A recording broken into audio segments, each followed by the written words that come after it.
Recording in progress.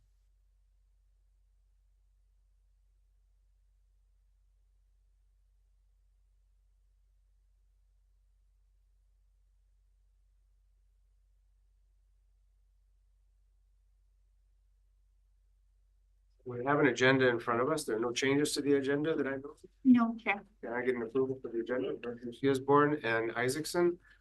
I guess there's no discussion, so all in favor? None opposed, motion carried. Adoption of the minutes of August 28th. Any errors or omissions? No hands. Can I get a motion? Directors Gisborne and McCormick. Thank you. All in favor? None opposed, motion carries. Minutes of the regular board meeting September 4th, 2024. There's no omissions, none, so Gisborne and McCormick. Thank you very much. All in favor? Unanimous, none opposed.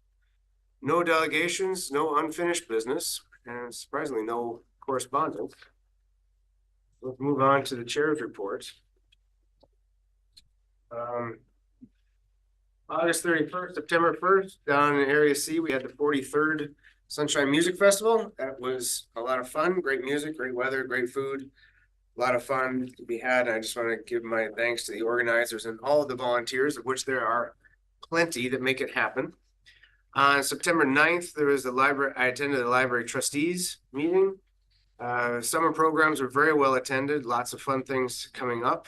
And we have a number of events focused on truth and reconciliation. So please check out the schedule down at the library. There's a new writer in residence, Robin Stevenson. This has garnered a lot of attention from writers in the community and schools. Looking forward to meeting and hearing from Robin.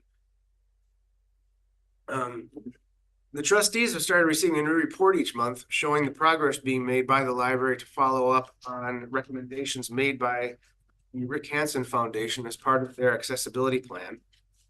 I'm happy to see there are several things that have already been addressed. Many more are underway as time and funding allows. Big step forward is the hiring of Karen Wooten as the accessibility coordinator, a position that is funded through the Provincial Enhancement Grant. So she'll be on hand to navigate making the library more accessible to all, which is great news. Just if anybody's curious, the Rick Hansen Foundation did do an accessibility study of the library, and it passed with, I can't remember exactly the percentage, but it was greater than 60%. To achieve gold level, they would meet 80% accessibility, and they hope to get there someday. The big thing, I shouldn't say the big thing, but certainly an impactful thing for the people sitting around the table this month was the UBCM. From September 15th to the 20th. I'm obviously not addressing this to the people at the table because we were all there, but just for anybody paying attention online. Lots of good sessions, including a full day devoted to a province-wide C2C or community-to-community workshop that brought together elected officials from regional districts, municipalities, and local Indigenous governments. The QRD was also granted meetings with the staff from BC Ferries, Ministry of the Environment, Vancouver Coastal Health, Ministry of Transportation, Ministry of Municipal Affairs, and Ministry of Housing. And I attended in a supporting role, a meeting with the Minister of Emergency Management and Climate Readiness, Moen Ma, to discuss more provincial support for regional districts, specifically for emergency operations centers and emergency planning and mitigation activities. Luckily, we here in the QRD haven't been overly burdened by environmental emergencies, but they are more commonplace throughout the province. And we certainly want the support to be in place if and when we face those challenging situations. Coming up on Monday is going to be National Day for Truth and Reconciliation. I'll be taking part in a flag raising event at City Hall, along with representatives from the Tla'amin Nation and the City of Powell River. Afterwards, there'll be a walk down to Ajumu, also known as Willingdon Beach. So please wear orange. If you want to join us, you're invited. Please wear orange to honor those who survived residential schools and to remember those who didn't make it home. That's all I've got for this month. So why don't we start? I'm going to start right here on the small screen with Director Fall, so don't forget him. Go ahead. Thank you, Chair. Prior to UBCM, the Saturday before, the Vancouver Island Regional Library had a meeting, and we had adopted our, I guess, a preliminary budget, at least a high-level budget. The increase will be about a bit less than 6%. And some of the costs that are a little bit higher than inflation, and that's because of the inflation on building and construction costs seems to be significantly higher, seems to have been significantly higher than the consumer price index. The library is also moving forward with new branches in Tassus and in Tofino. The Tassus branch is really in poor shape, and a new site was found that is adjoining in a building along with the municipal hall, and so the budget this year will be to accommodate a major renovation to accommodate the library there. That'll be really nice for them. And the Tofino branch, there's been a long-standing issue with their library, and so that will also be a major renovation of a multi-use building. So the library at UBCM, of course, a lot of good things happened at UBCM, and the main thing I would like to point out is our meetings with ministry agencies. I think we're all very good. I think we made some good points and got some, I think, good reception or good understanding. I mean, whether there will be meaningful change, who knows? It's the province, but I think we reached some of the staff, the high level staff, on a number of levels, and I was really happy with that. And last weekend, so coming back from UBCM, the very next day was the Fall Fair, which I co-organized. It's my 12th one organizing. We had about 300 people show up, which was pretty astonishing on an island of 500. Raised about $5,000 for the community hall. It was an all-day event, so starting at 1 and ending with a band and a dance. And people, the band was the last one to leave. No one was going to leave until the band stopped playing. So it was a very good day. And the amount of waste was minimal. So we keep trying harder and harder every year. And this year, the amount of waste could fit in one of those 2-liter yogurt containers. And about half of that was actually garbage that was on the site, hidden under the bushes and so on. So the event is becoming virtually waste-free, which is great. The hall has a lot of new plastic reusable dishes. So we just get a team of people dishwashing and, all day long, and just keep the dishes flowing and keep them coming in and out. And so no waste. So it's really fantastic. Thank you, Chair. Thank you. I agree. I think our meetings with the ministers went well. I think it was good that we met with with the staff, sorry, not with ministers, but with the staff. The ministers are all going to be changing, so it made a lot more sense to meet with staff members. I'm going to go around here. Director Dowd, we're going to give Director Isaacson a little bit of time. She joined us, so she's scrambling to try to come up with a report. We've been trying to create a report in about the last hour, I think. So. Yeah. 10 minutes. Fortunate that Director Elliott hasn't been able to attend because of an rapidly advancing illness today. But as with many other people, I attended the Sunshine Music Festival down at Palm Beach, and it was great. Another really nice event held in great weather and great entertainment. I enjoyed it all. And again, I think everybody who goes there is proud of the fact that it's such a zero waste and environmentally friendly weekend that's put on in our community. Great to be there. Always bump into people there I haven't bumped into through the rest of the year, so I enjoyed that. Also went to the Fall Fair here in town. Not such a nice day as far as rain goes.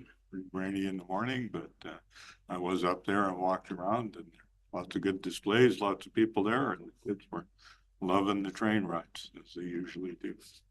I'm not going to report a lot on the UBCM, although I'm going to report a lot. If this isn't enough for you, you can come and listen to the report at City Council probably in 2 weeks, and I'll have a fulsome event. I just want to talk a little bit about the resolutions that came up, and it's not everybody's most favorite part of the UBCM is dealing with the debate of the resolutions. They divide the resolutions into big blocks of resolutions. Sometimes, the ones that are basically approved by the executive ahead of time could be over 100 resolutions get voted on in a block. And then you get to the resolutions where the executive doesn't have any recommendations, recommendation block. And there's a lot of interesting stuff in there. And it seemed to me that most of the ones that came up this year had to do frankly, with regional hospital districts and regional health issues, and a lot to do with issues that come up at this regional district table. There was a lot of resolutions for rural areas that really were at the forefront of this meeting. One example would be the ability of regional hospital districts to make capital contributions to facilities that aren't on regional hospital district property, like the Texada Health Center and those. So there was a lot of good resolutions that came out of that will be used to lobby provincial governments going forward, whoever they might be. Maybe that'll be different next month. Maybe it'll be the same people. But you know, it was all in all a good UBCM, of worthwhile going, and the benefit of it mostly is outside of the meeting hall when you're going around at lunch and coffee breaks in the morning and receptions in the evening, where you get to talk to everybody from around the province and find out a lot of widely differing perspectives of what's going on in local politics. So that's my report. It doesn't seem like a lot when you say it, but it was pretty busy when we were doing it. Oh, yeah. And I would to tie into your regional hospital district, the topics of discussion down there, I also recall the sheer costs of building new infrastructure and how impactful that is on especially remote and smaller communities. Everybody's finding it really challenging. Director McCormick. Yeah, thank you, Chair. I'll talk about Texada stuff first and then go to UBCM. So Labor Day, September 2nd, there was a giant barbecue fundraising party at Shelter Point Park, put on by our two volunteer fire departments, Gillies Bay Volunteer Fire Department and Fernanda Volunteer Fire Department. And it's to raise money for initial attack vehicle, which is for off-road fire and medical emergencies. It's a Kubota side-by-side with a fire and EMS skid in the back. That's the description that I have. I don't have the final numbers because organizers were not willing to tell me in the event that I told you before they made the official announcement. So we'll stay tuned for the numbers, but I know they did very well. The Randy Bachman band played, and there was lots of barbecue pork and lots of food, and I sold t-shirts. That was my role in the whole thing. On the 12th, the Texada Island Recreation Commission met, and we had the pleasure to meet in the new gazebo at Fernanda Ball Field. It is not quite complete, but almost complete. It's been landscaped and the grass has been seeded, and there's 2 picnic tables inside. So I know there'll be an official opening, but I just have to say a thank you to Rotary for their contribution to make this happen. And also to Mr. Devereaux of our staff, Patrick Devereaux, for putting this project forward when he has a host of things that he could have put forward. So appreciation expressed there. A couple of things the commission asked for. One, is for a sign at the Gillies Bay Ball Field saying that it is a multi-use park. It is a multi-use park, but over the years, other signs have been placed on there designating other things, which are not what it is as a community park. So the commission has asked for a sign at the Gillies Bay Ball Field, officially designating it for what it is. The other thing is they received the engineering studies and reserve fund studies regarding the physical condition of the community hall and the old school buildings on Texada. There wasn't a lot of discussion because they're very lengthy, detailed documents that need to be sort of gone through. And so commission members have received the information. There'll be an in-depth discussion in December at their next meeting. On the 24th, just to throw this in, I was at the Tourism Powell River board meeting. That was yesterday. And they are noting that visitations are down about 25% this year compared with the previous year, and whether that's attributable to not as bad a forest fire season, so not as many people escaping to the coast, you know, I don't know, and they don't know either, but the number of information requests is up, so that's encouraging. They were also featured, Tourism Powell River, in a summer tribute on social media by Nicholas Simons, who is recognizing local nonprofit societies who have made a significant contribution to the community. So Tourism Powell River was one of the groups that was noted. Also at the board meeting, and I have to share this with the whole board, although I've alerted staff already, there was a compliment paid to the caretakers of Shelter Point Park, Tyler and Sophia, and it was from a board member of Tourism Powell River, on the Tourism Powell River board, who mentioned that she was at the park recently and was so impressed with the wonderful condition of the park that she had to mention that, and I said that I would share that. So good news all around. So UBCM, to me, one of the most interesting parts is the resolutions, and I was really glad that 2 resolutions that we put forward are 2 resolutions. One was about increasing core funding for public libraries. That was approved, as was our other resolution calling for amendments to the Local Government Act to enable regional districts to offer permissive tax exemptions to non-profit societies offering non-market housing. That's a mouthful. Anyway, that was also supported by the Assembly. Some highlights for me, I guess, the C2C session, and really having a lot more insight into First Nations culture. Really, I found that very meaningful.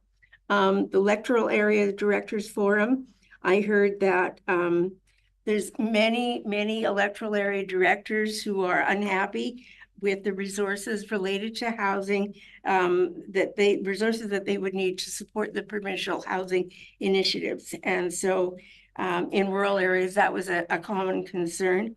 I went to a session on strengthening resiliency against drought, and I found one of the most interesting strategies that they put forward was to collect small reservoirs, either containers or ponds, scattered throughout the area. And they found that to be an incredibly useful resource in the event of a wildfire, because you've got little, stockpiles of water. And I thought that was interesting.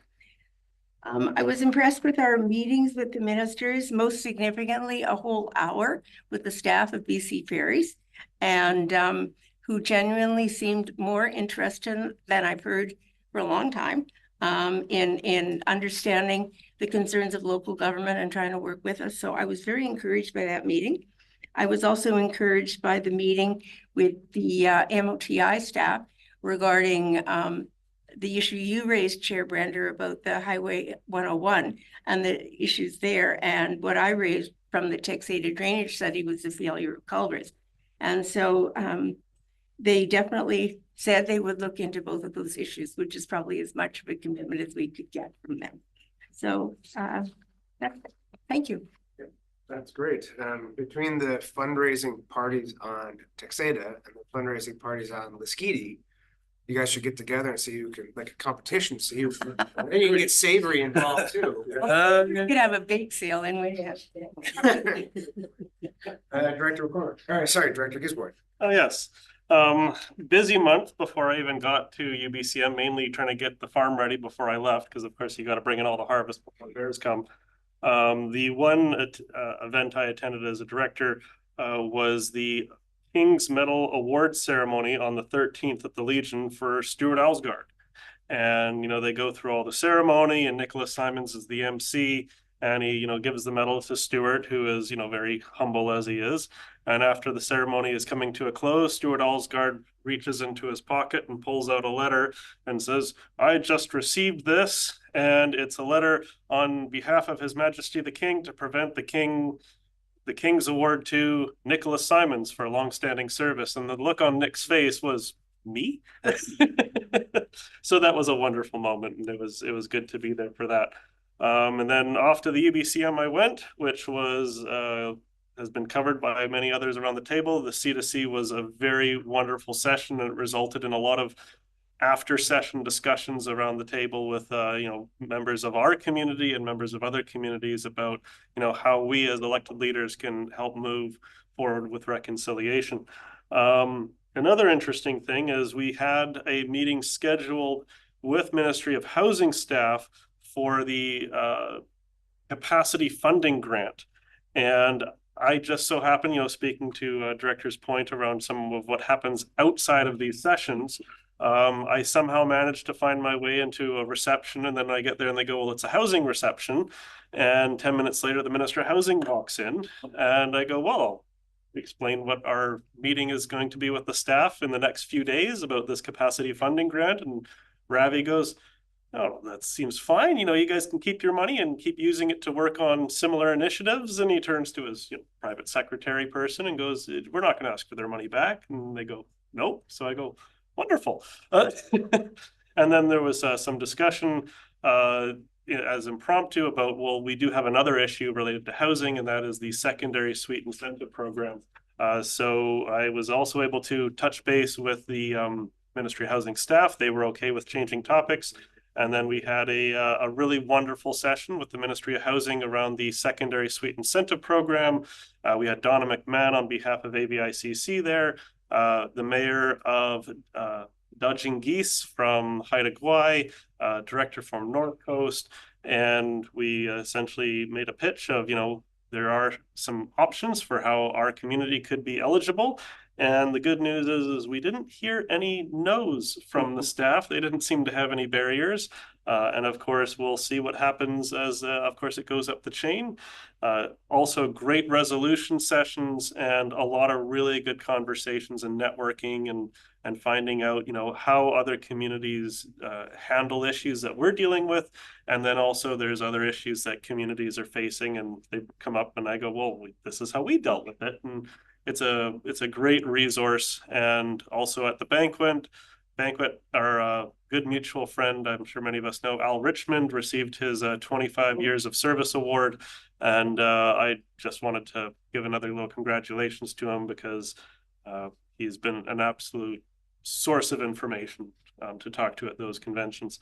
And then I came home and probably slept for 2 days and and got ready for our meetings today.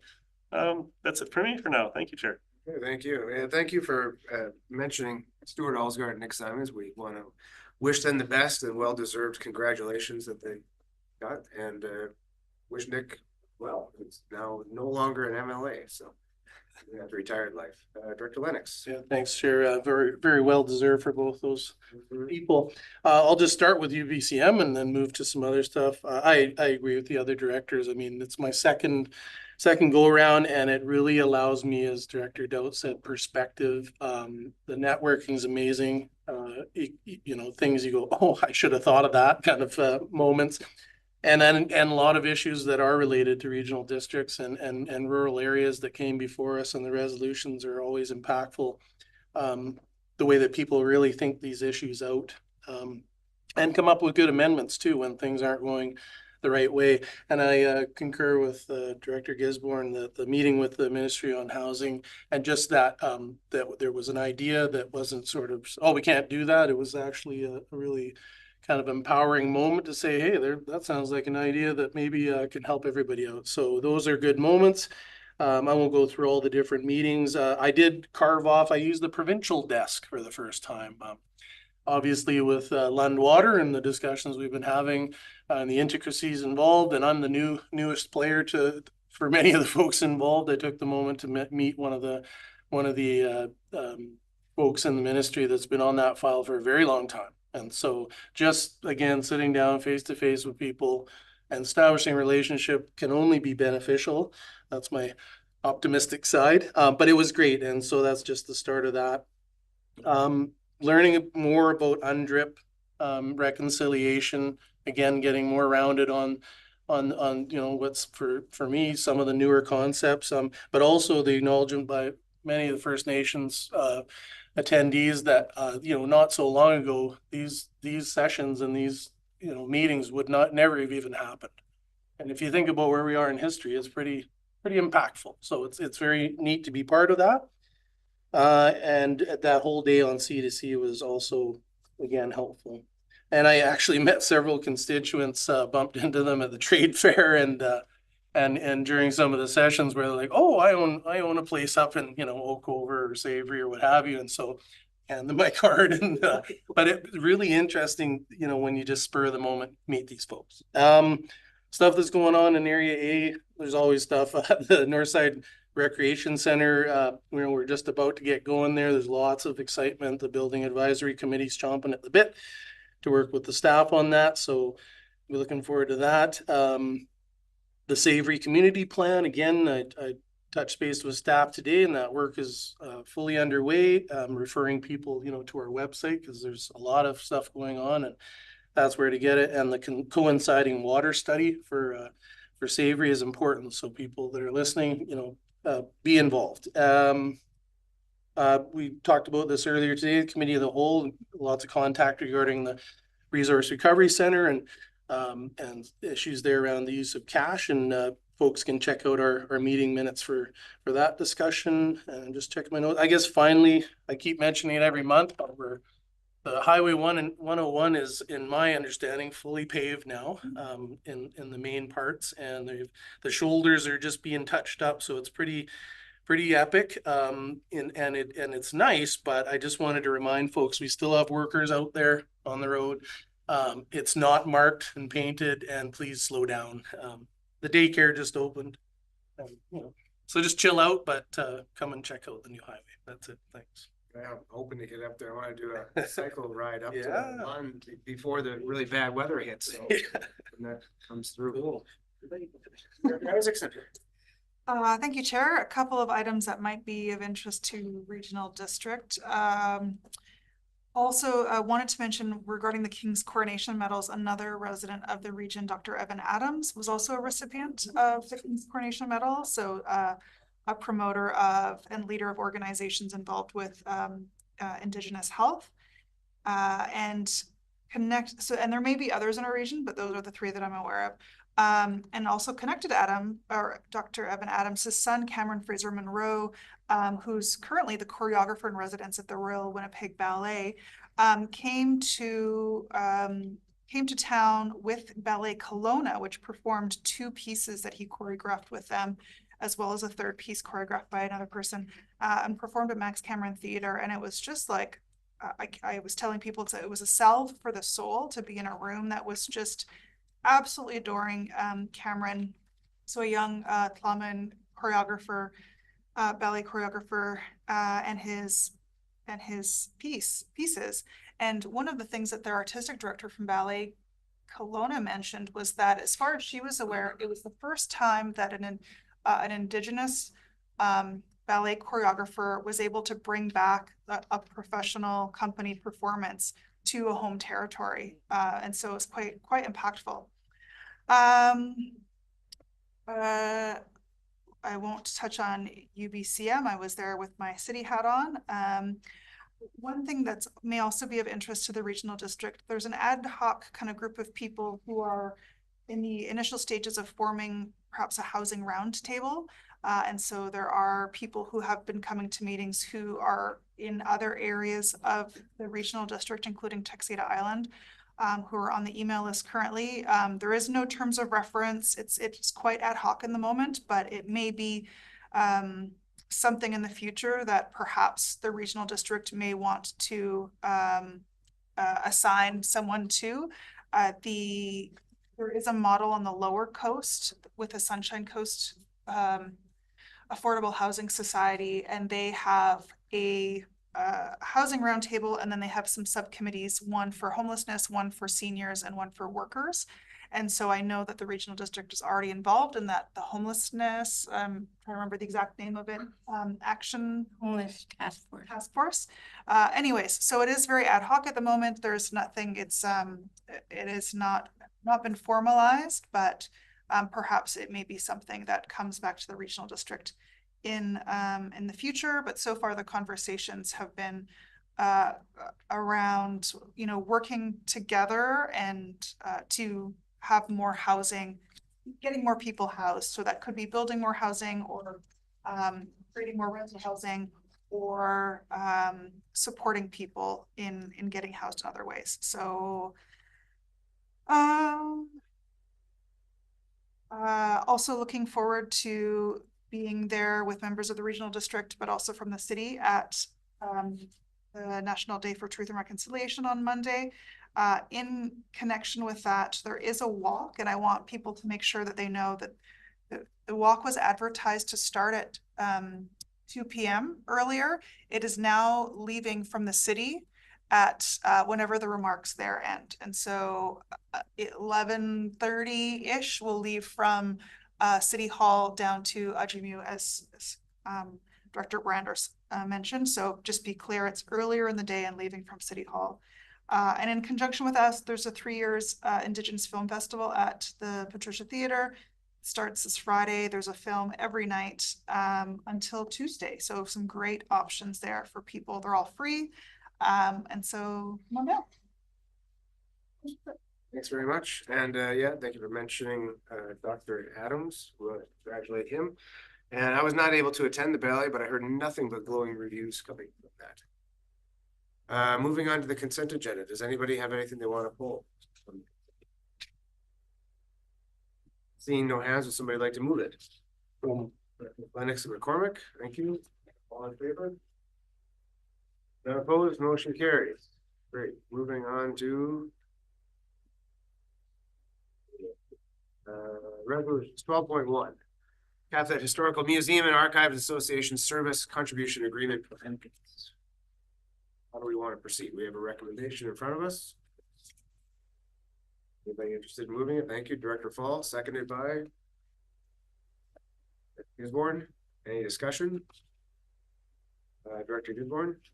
Yeah, I'm probably gonna end up voting in favor of this, even though I believe at the Finance Committee I voted in opposition. I like the original service establishment bylaw and what the agreement is right now. I recognize the challenge, but I am okay with, say, changing the contribution agreement and kind of going along with this, but keeping my eye on it so that hopefully this doesn't become an ongoing increase in costs.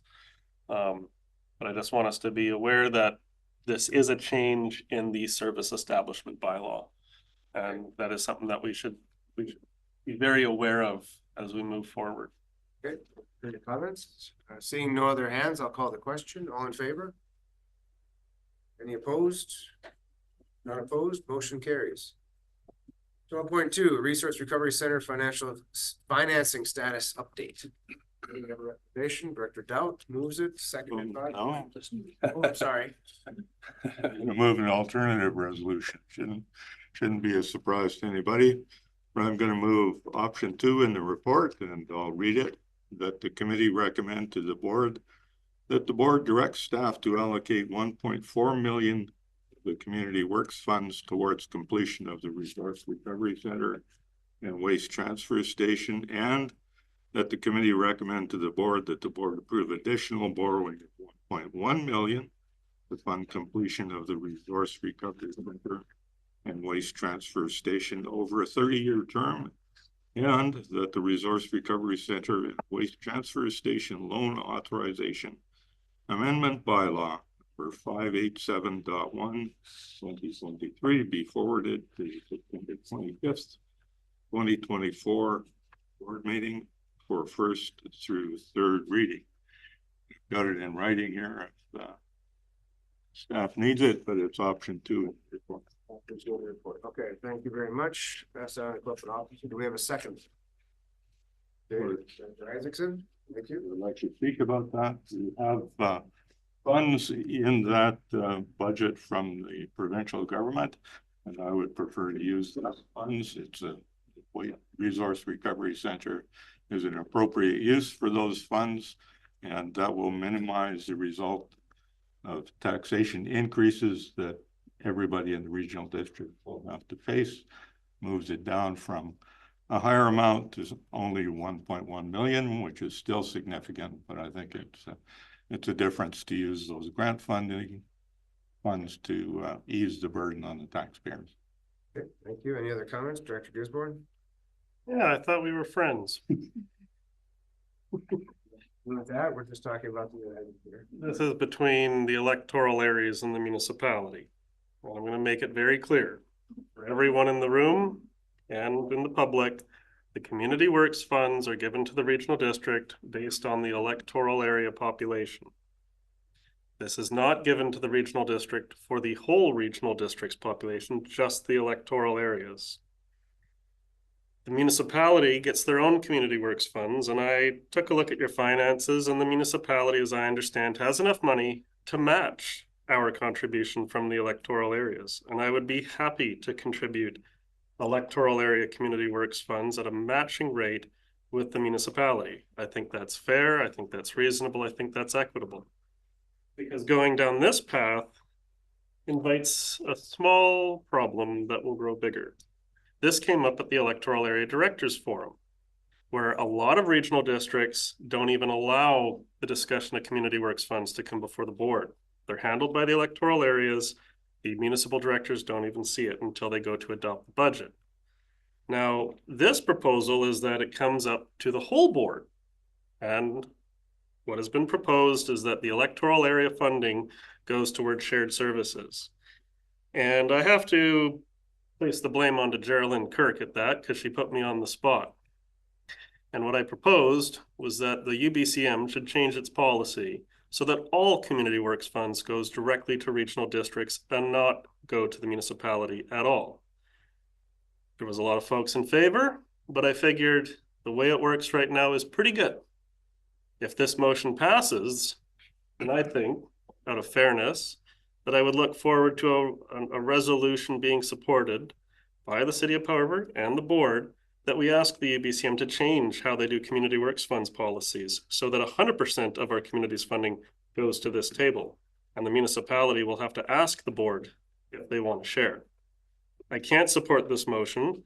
However, before us, it's being pointed out as a weighted vote.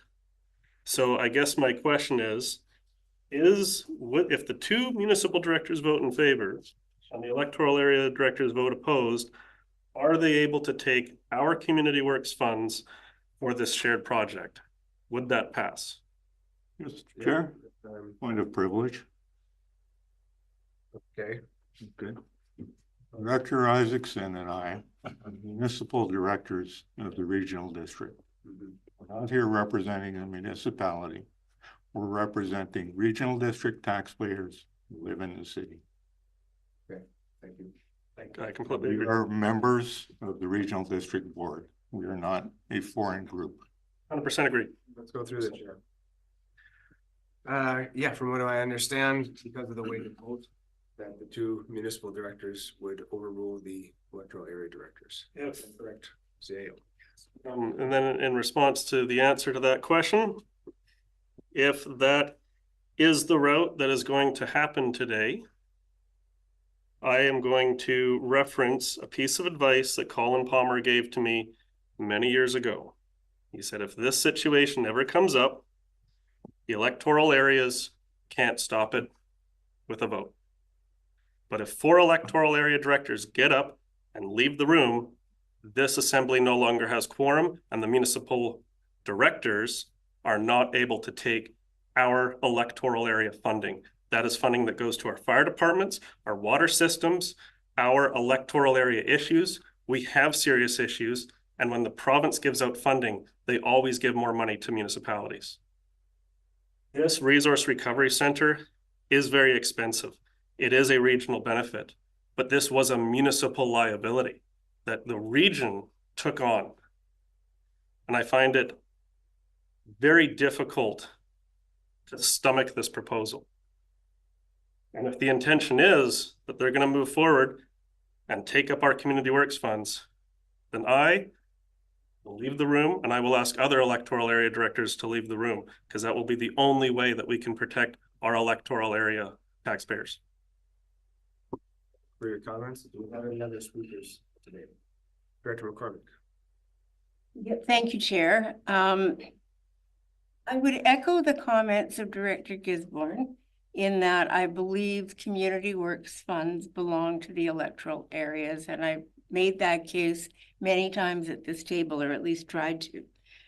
So having this discussion now, it's a great discussion to have because we don't have clarity around what our board objectives are. We know what we've written down as our objectives, that it be used primarily for corporate needs. However, what I'm hearing from a majority around the table, a majority of directors, not weighted directors, but voices, that is no longer appropriate. So I think that because we're starting a new a new year coming up for the community works funds. A new 10-year agreement starts in 2025. That is an opportunity to revisit. So back to the motion on the table. I can't support this motion, much as I hate to add to the financial burden that we're already, incurring for the Resource Recovery Center. However, I do believe very firmly that community funds are intended for the electoral areas, and that is where they should be used. And they should not be given primarily for corporate needs, as our policy states. So I cannot support this motion. Okay, do I have Director Fall? Thank you, Chair. I also cannot support the motion on the table. I find, when I look at the report, and the option 2 says approximately 1.4 million is unspent from the 2014 to 2024 CWF fund, the Community Works Fund agreement. This would take all of it. That the funding in there is provided to regional districts based on primarily on the population of the rural areas. So the electoral areas. Now, that doesn't mean that the regional district is restricted, as we know, and we've had this discussion around the table, and we have on occasion spent some money. We've even spent some money at the Resource Recovery Center, but to spend it's clearly allocated based on population of rural areas, and the municipalities get allocations based on their areas for their purposes. We have had a number of tense discussions around the table about this issue, and different regional districts have different options of how to address this situation, to try to find the best way to spend the money to the benefit of the regional district residents while not, overly limiting. So we've at present gone down a road of trying to be cooperative and trying to keep the options open. But in my view, to take all of it and try using a weighted vote to have that spent, possibly with the opposition from every electoral area director around this table, and is actually a fairly strong-handed approach, and I cannot support that. I think it's really unfair to the electoral area. And I'll just give one example. The Lesquiti Island Fire Department, the budget over the last 10 years has gone up multiple folds. It used to be under 100,000, 100,000 something. Now it's 300,000 because of all the downloading. We have some of the oldest infrastructure. We've had discussions about replacing fire halls. We know how much replacing fire halls are. One of the recent changes in community works funds is that it can be spent on fire halls. That'll cost more than $1 million. We know from the other fire hall up in the north side that's been built. They're expensive. It'll be many hundreds of thousands of dollars. To take all of this money and say that's just not available for that, and then thereby, rather than sharing that 1.4 million as a shared borrowing burden on the whole regional district, we're going to say, no, the electoral areas will have to do their borrowing for their infrastructure. We'll have to saddle, potentially either Lesquiti Island will never have a new fire hall, or we'll saddle Lesquiti Island 500 residents with that kind of level of burden, rather than allowing the use of its fund in these areas where there's few people who can shoulder that burden. We have other huge topics around the regional district. I won't list them off because each electoral area can list off millions of dollars of infrastructure that's needed. I find it actually outrageous that this motion's on the table before us. We had a big discussion around this, and it was passed. The recommendation in our agenda was passed 5-2 at the Finance Committee meeting, and noting the opposition by the 2 municipal directors and support by the 5 electoral area directors.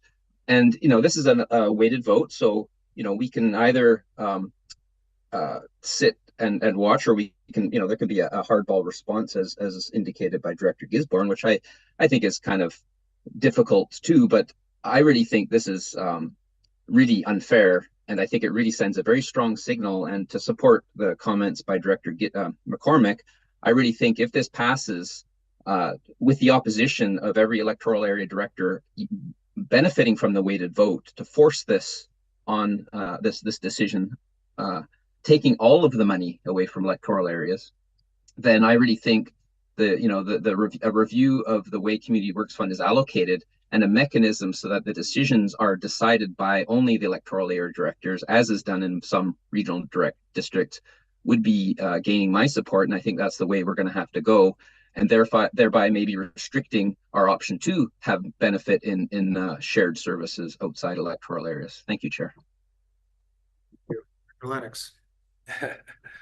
Yeah, I'll add my voice a hard no. I mean, these other directors, wow, you've spoken quite eloquently and pretty much hit on all the points I have. You know, understanding the history of these funds, it looks like it's been quite a sharing effort over the last few years of using these funds on multiple fronts.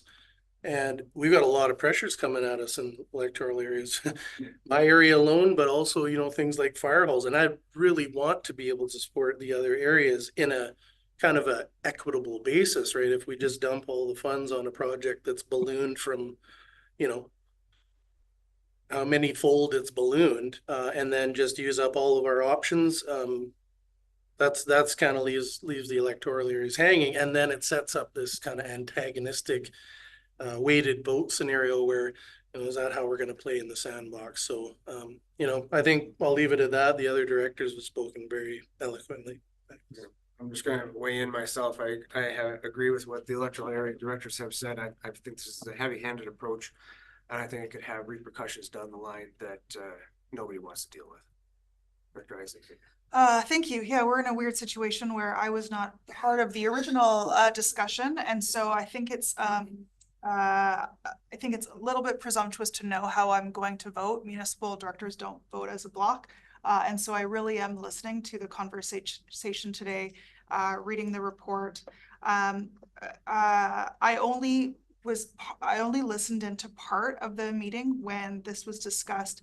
And one of the potential, not sticking points, but one of the points of information is that the current 2014 to 2024 agreement, any leftover money needs to be spent within 5 years. So really there's like 5 years from now or that any leftover money could be spent. Are there currently any capital projects that are thinking about using the funds as currently existed?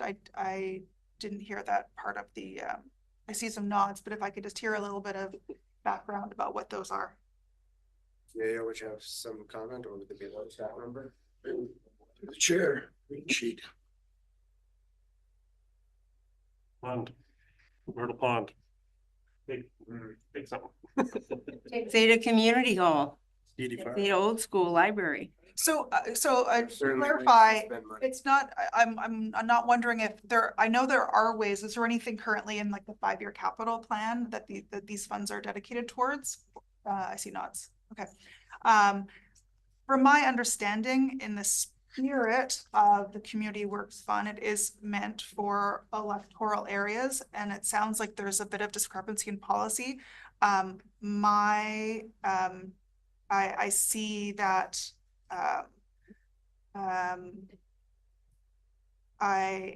so I've heard the points of all. I am leaning towards not supporting this motion, but I would be very curious to hear any rebuttal points from Director Doubt that could help me further clarify my thinking so far.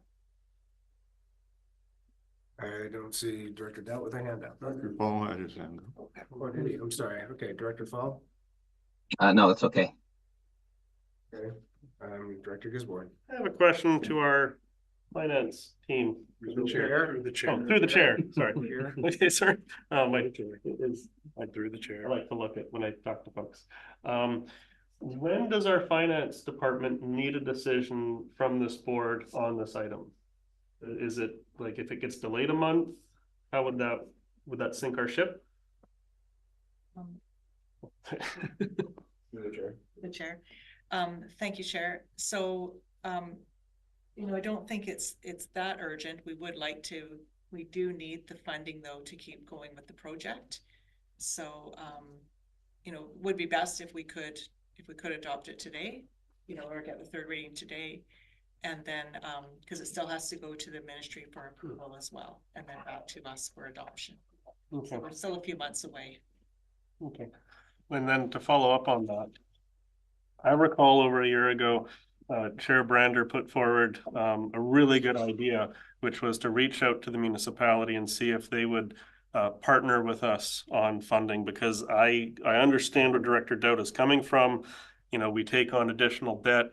The servicing on what 2.5 million over 30 years works out to something like over $5 million. And I don't like taking on debt, but I don't think it's appropriate to take from, you know, the electoral areas to help out the greater community. And I agree with what was discussed last year, which was if the electoral areas and the municipality partner up on community works funds, then we could collectively pay down this debt before we take on the debt. And I would be very much in favor of going that route. So I would actually be in favor of postponing this decision until next month. And I believe the city council is having a meeting tomorrow. And I would be happy to go and speak to them, even just as Mark Gisborne, member of the public, to hopefully explain what this issue really is all about and see if the rest of the municipal representatives would like to play ball. Because right now, this motion on the table, if this passes, I'm going to have my residents screaming at me about, you know, they're taking all our money, and they're going to be asking me to terminate the complex funding agreement. Like, and that took a lot of years to get to the point that we're at. And I would like to have good relationships with my neighbors in the city of Powell River, because I know Area B right on the boundary is kind of a bit of a battleground with the municipality, but I'm trying to make it so that B stands for balance. And this motion before us right now, I don't think is balanced. So I'm actually going to move that this motion be postponed by 1 month. Do I have a second? Cormac? Director Dowd had his hand up prior to the motion being made, but I don't know if you have. I was discussing the motion that was on the table. There's a different one on the table now. Is there any discussion about the motion to postpone? I'm not in favor of postponing it. I think we should discuss this and make a decision as a board about what we're going to do. We could have made a motion to postpone, and could have made all kinds of alternative motions at the finance committee meeting or today, but here we are. We're discussing the motion. I'd like to have a discussion. I don't know how the vote is going to turn out. We'll see. But if we turn this down, I will continue with the debate on the previous motion, and we'll see where that goes. But I think we should deal with it. I don't see a point in just postponing it without more. Okay, thank you. Any other comments before we vote on the motion to postpone? Director McCormick? Yeah, I will support the motion to postpone. I would like to know if there's a city response to the concerns that we've raised, and I would like to know what that is. So I'm quite happy to support the motion to postpone. I think that's the right thing to do right now. Okay. Director Gisborne? Yeah, I'm in favor of postponement because, as I understand, a motion to postpone is unweighted, and therefore we then have a bit of a month for cooling off amongst our directors. Hopefully the municipal council, which is a separate entity, I understand the challenges that the municipal directors have wearing the two hats. Maybe the municipal council will have this discussion on their end, and because it's also an unweighted vote, it doesn't then require, you know, the electoral area directors to walk out of the room to stop it, which is, as Colin Palmer explained to me, the nuclear option. And that way we can at least finish the rest of our meeting, which I think we all actually want to do. So I'm in favor of the postponement for 1 month. And then I think the electoral area directors can individually reach out with political pressure to our friends and neighbors. And I want to continue to see our relationship improve, because it's been many years of good hard work, and I still think we are friends, even if I can be a little hard sometimes. So thank you. Isaacson? Procedural question. So my decision on the vote to postpone or defer this vote depends on checking whether a piece of information at the city level was an open or closed, and I would love to be able to confer with my municipal counselor on that, and I can't do that in an open meeting. And so I don't even know if I can do that, if we can take a recess, but I would appreciate being able to check whether a piece of information. Sounds like a good reason to postpone. Take a recess. Let's call a 5-minute recess. Okay. I would think if we need more information, we postpone. My vote to postpone depends on whether.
Recording in progress.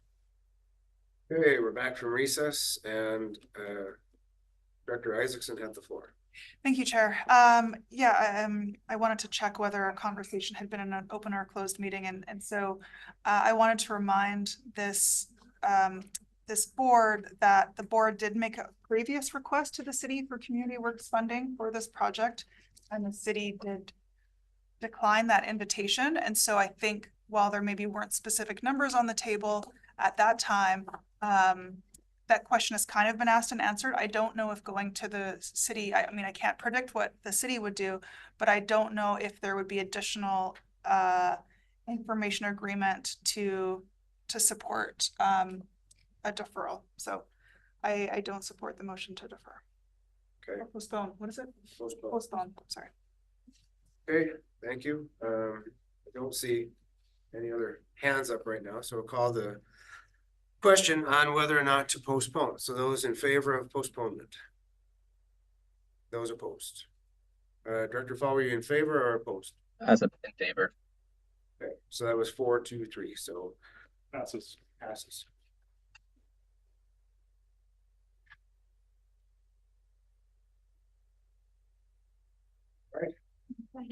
Item on to 12.3.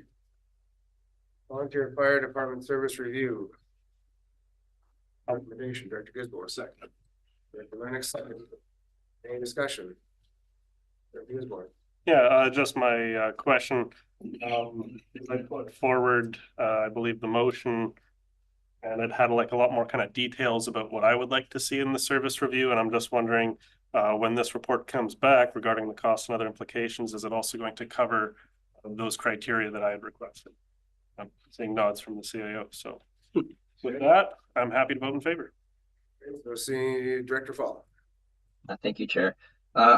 Personally, we have a lot on our plate. We've got a lot of things that are going on, and I don't personally see that service review is going to solve most of these things. So let me just get back the plug-in. And certainly not for the Lesquiti Island Volunteer Fire Department. Our budgets have gone up seriously over the last few years, and we do have some issues, but I don't think that spending money on a service review and then dealing with the recommendations from the service review will help us, in the sense that we know what a lot of the issues are, and we have plans for some of them, and some of them are apparatus and fire halls and so on are items that are needing to be addressed. I think that adding more onto that list of to-do items would be that would exacerbate our financial problems, and the cost of doing a service review would be a cost. So, I think a report, if other directors want a report, seems not totally unreasonable. I'm not going to support this, and I don't see, unless something changes, the report would have to convince me seriously to move forward with the review of the LIVFD. Thank you, Chair. Thank you. Any other comments? Director Gisborne. Just to clarify, this motion is to ask for a report regarding the costs and other implications of doing a fire services review. So this would just give us the report, and I think our staff are taking notes, and maybe they'll be able to come back and say, well, maybe this is only really important for, say, the mainland volunteer fire departments, which is, area A, area B, and area C. I'm in favor of it because it's just asking for the report. If we aren't going to move forward with fire department service review, I believe I've made my position very clear on my feeling of the service review. Okay. Thank you, Director Dowd. Yeah, I'm trying to figure out what I think on this. Obviously, it doesn't include the municipal fire department, but we've got how many? Probably 6 fire departments, I think. Sevigny Island, Lesquiti Island, Texada, and the 2 mainland ones. Texada. I don't Texada. Texada's fiercely independent. Question was going to be, how many fire departments does Director Gisborne think should be included in this? If we're going to review the service, it makes sense to me to review the entire service. If we're trying to increase the commonality between the services, and if we're not going to look at them all, why do we look at more than one? So, what I'm looking for, I guess, is some assistance from Director Gisborne to staff to try to narrow it down about what it is that he wants staff to do. What aspects of each fire service or all the fire service does he want to report on? And, that's probably less work than doing the entire review. but I'd like to hear from staff also on how much work it's going to be and how much it's going to cost to do the review. When I'm looking at some of the paperwork that's been provided of Director Gisborne, the kind of thing that could take a couple of years to get into, and a lot of committee meetings, a lot of expense along the way. So those are the questions I have. Okay, and do you like staff to address some of your questions? Yeah, through the chair. The whole issue is very complicated because we're not one regional service. Independent boundaried service in Malaspina, as with Northside, Savory, and Lesquiti. The way we are structured because of the Local Government Act, not one single director can impose another service to go into this review. The LGA says that a member of a service can request a review. So Director Gisborne has every right to request a review of the Malaspina Fire Service. Everybody else will come along and join voluntarily, because it'll boil down to, if only one director is entitled to vote, then I'll vote. Aside from the case where Malaspina is two directors involved in that, so they will be the only voters. So who is going to be involved is a coin toss. I think that's where we will then know at the end of the day who is in and who is out once we have a report. Because based on the services, I would suggest that the costs of any report would be allocated to each participating service based on the formula chosen by the board. So it's a complicated and confusing thing because we are living under the rules of the LGA. Did you get your questions answered, Director Dowd? It goes a long way to doing that. Okay, sure. I had Director, I always like the response. I had Director McCormick first, and then Director Lennox, and then I'm gonna make a comment. And actually, the CAO answered what I was going to ask, which was who would pay for the staff time to do this report? And I believe the CAO said that it would be billed to the respective fire departments. So I'm satisfied with that answer. You're good? I'm satisfied, yep. Thank you. I don't know. Thanks, Chair. Yeah, I'm prepared to support this because, as we've just discussed, really, we need to understand what are the costs and the implications of all these varied departments and where, who's in and who's out. So I think it's exactly what I'm looking for. What are the implications of this effort? Okay. Thanks. I'm just gonna say I voted against it the first time it came around. I'm also gonna vote against it this time. I just don't think it's necessary at this point to be spending this kind of money and time on this issue. But if there are no other, Director Gisborne. Very quick. Yeah, the reason why I'm bringing this before the Assembly is, as is outlined in the Regional Service Reviews and Introduction document from the provincial government, and as our CAO has confirmed, that an individual director that is a participant of a service can initiate a service review, and that does not require any motion to be passed by the board. It can be done simply by submitting it to the provincial government. Part of initiating a service review through that avenue is, the province is going to want to know, well, what have you done to try and resolve the issue without going to the province? Because, they get annoyed very easily.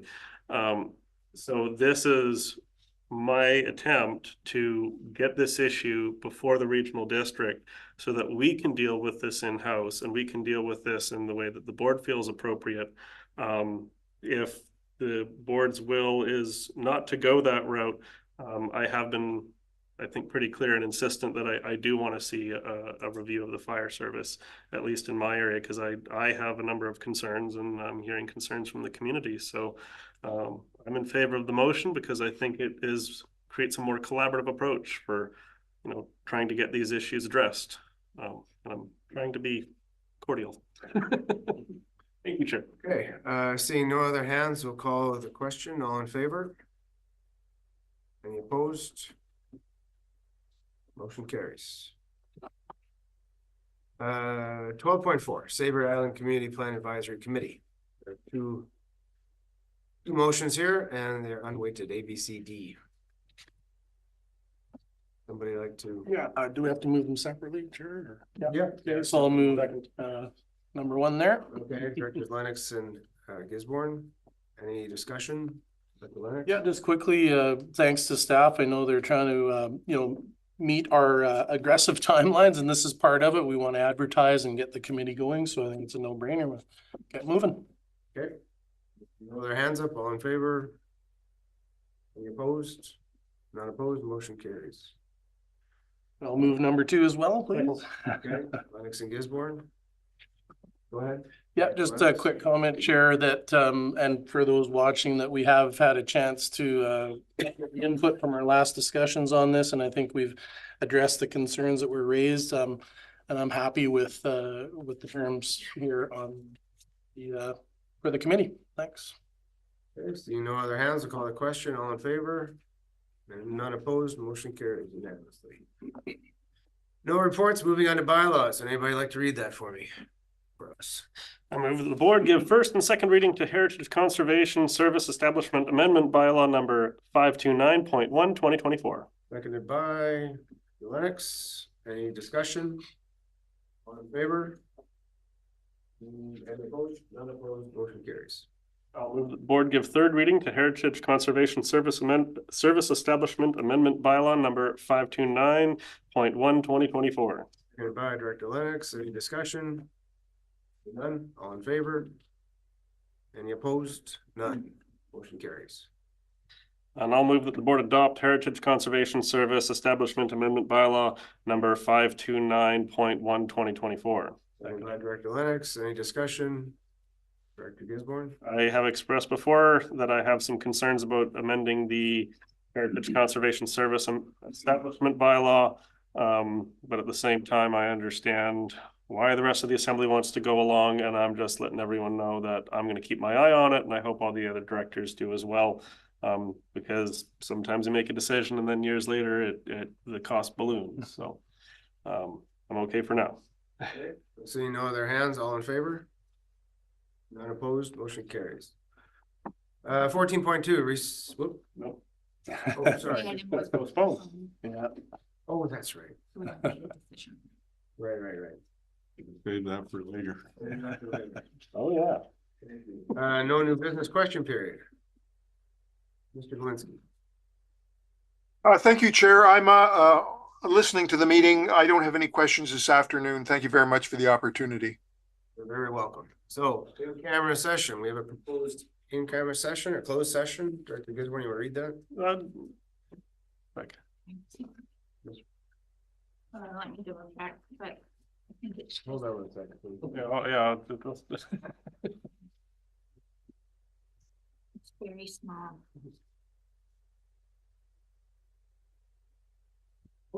That's small. I can read it. Yeah, we're good. Okay, go ahead. Okay, we're good. I move that the board move in camera, that the meeting be closed to the public on the grounds that the subject matter to be considered relates to matters covered by the community charter under section 91C, labor relations or other employee relations. L, discussions with regional district officers and employees respecting regional district objectives, measures, and progress reports for the purposes of preparing an annual report under section 98, annual regional district report. And N, the consideration of whether a board meeting should be closed under provision of this subsection or subsection 2. I have a seconder, Dr. Lennox. Any discussion? All in favor? Motion carries unanimously. We're going to camera.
I can take this. Recording in progress. Okay, thank you. We are back from the in-camera session. There is no Horizon report. We've reached the end of our agenda, so this meeting is adjourned. Thank you very much for coming. Everybody. Recording stopped. Yeah.